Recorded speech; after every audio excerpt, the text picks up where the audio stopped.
opening up this ceiling because I want to take a look at all this plumbing that's in here, because we're moving things around in the bathroom.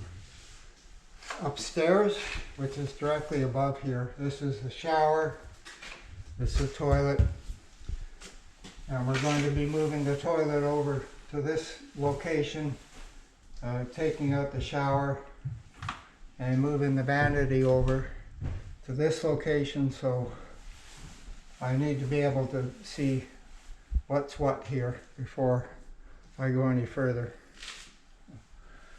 That's what I'm doing.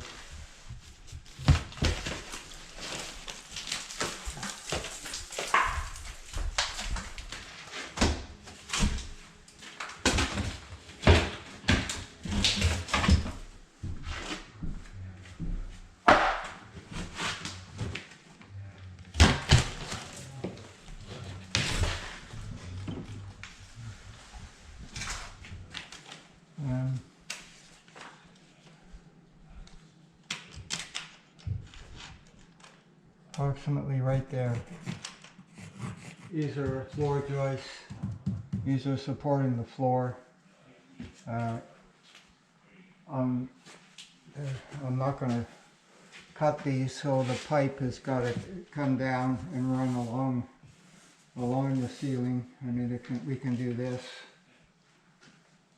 over to there, or I can go do a straight shot, but it's going to be, you know, below this door opening. So this door is not going to open anyway. 1/4 inch per foot. So down here it's going to be 4 inches down. So.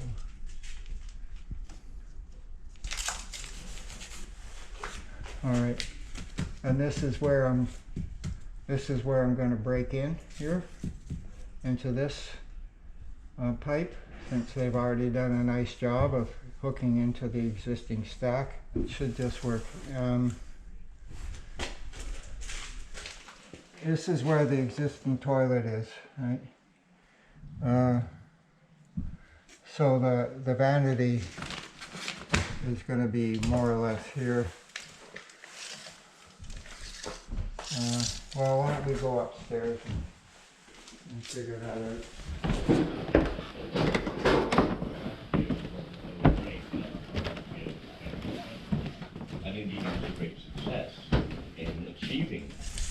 So, washer and dryer, plus you would need to be able to open the door. It's for the dryer. So, I would say the vanity shouldn't come past this point, 42. Well, you don't want to start squeezing your shower.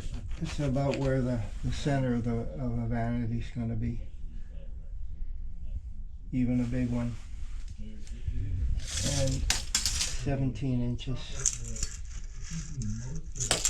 Okay, so that's the center of the vanity.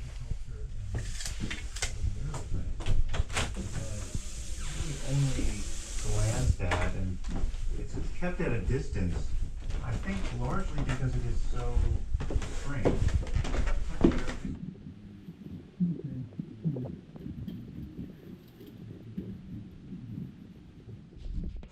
So there'll be a drain coming down, and it's going to have to, again, I don't mind building it, and there's going to be a soffit here. We can just continue the soffit to enclose things. This is coming from the existing vanity.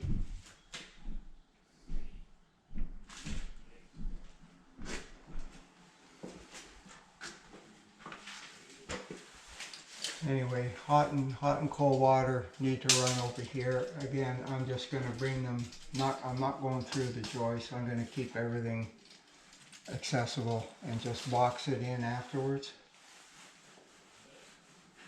You know? Yeah, so the drain for the vanity comes down here and join it in here on this pipe's way over. It's the main vent for the plumbing system. It runs, if we go outside the house, you'll see it poking up through the roof.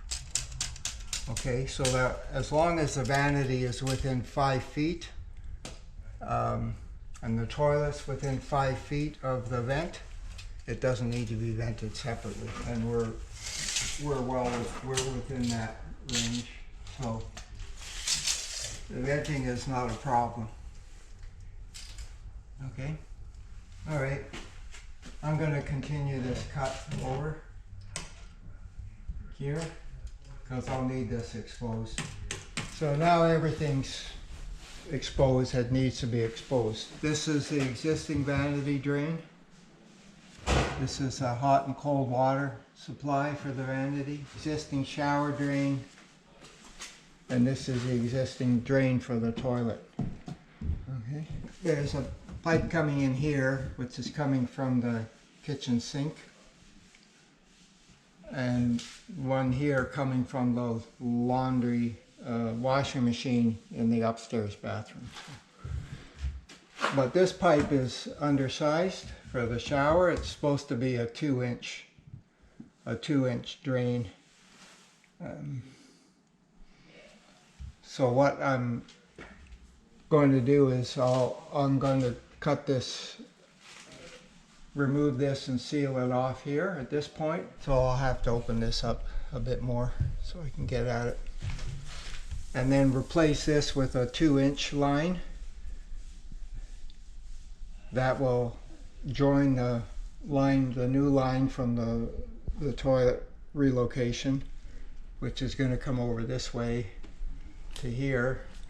So that 2-inch can join that. I'll just terminate this at this point, and I won't touch this. Okay, all right. Now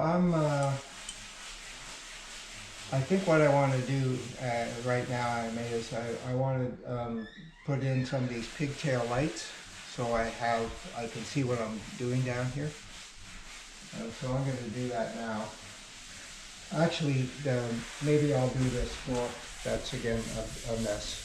So why don't I do that? Okay.